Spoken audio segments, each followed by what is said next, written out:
Nama saya Zulhan untuk menjadi penulis. Nama saya Syafiuddin sebagai dukun. Nama saya Rohim sebagai baby sister. Nama saya Jamal sebagai mapala. Nama saya Muhammad Gufron sebagai nenek sihir. Nama saya Saki jadi maling. Nama saya Muhammad Al-Farizi menjadi princess.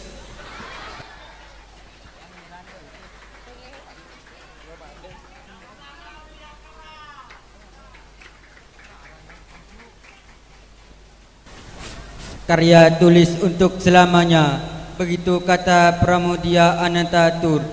Menjadi penulis memang menyenangkan meski terkesan membosankan. Dengan menulis aku bisa Menyantet orang. Itulah pekerjaan saya. Saya bisa dapat banyak uang dari hasil santet.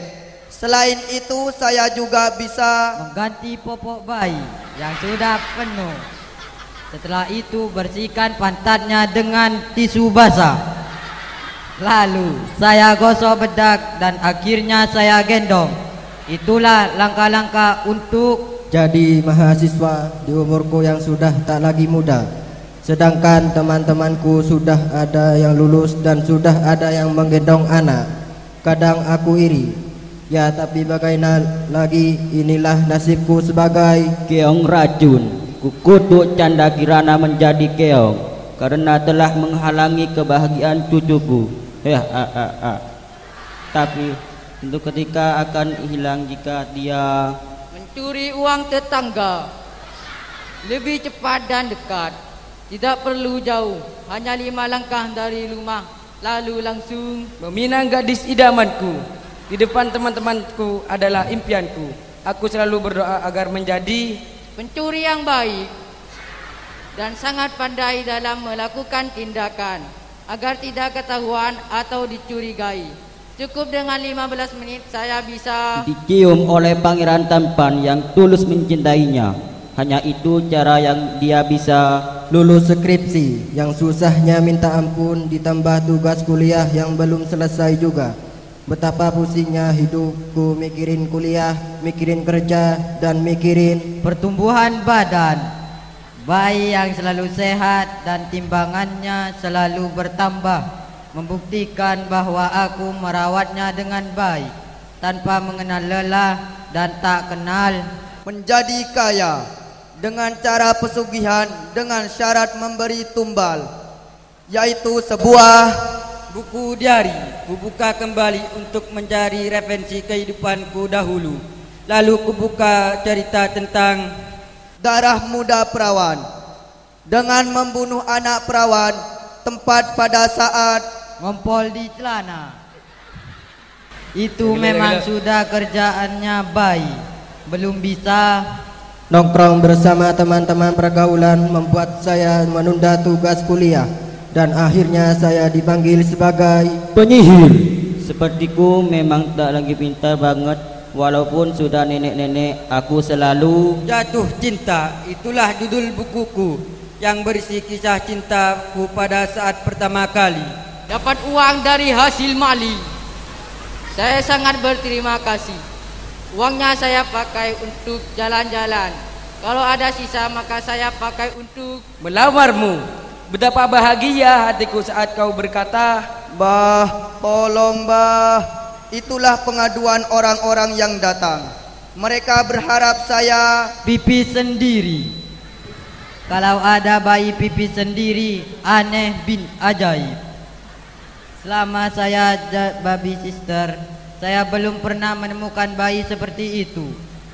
Jika saya menemukan bayi seperti itu, saya akan memanggilnya mahasiswa paling lama. Dan ayam kampus itu prestasiku.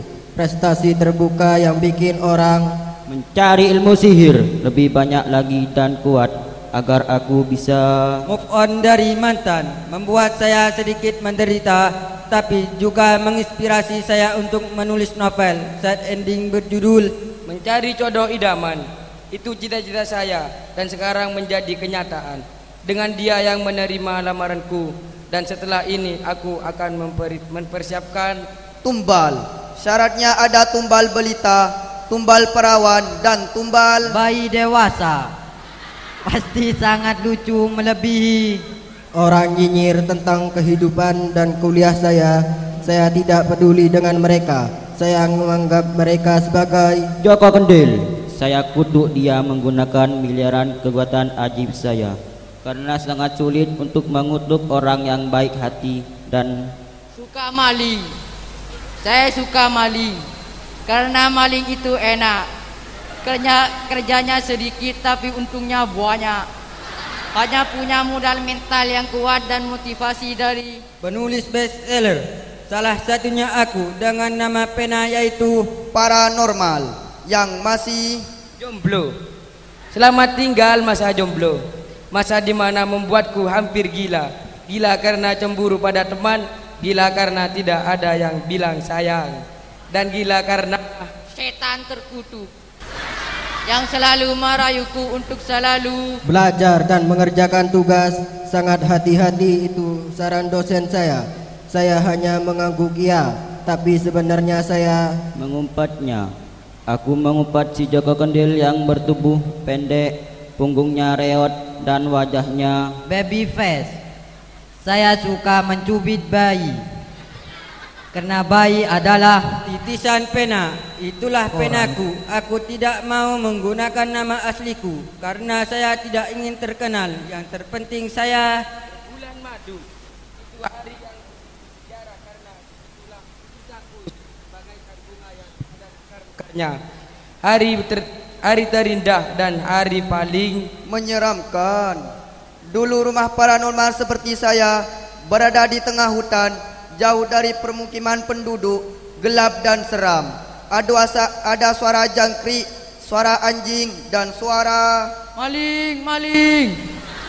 Itulah suara warga saat aku ketahuan kalau aku orang jelek. Walaupun sepertiku, seorang gadis cantik dan baik hati mencintainya dengan tulus.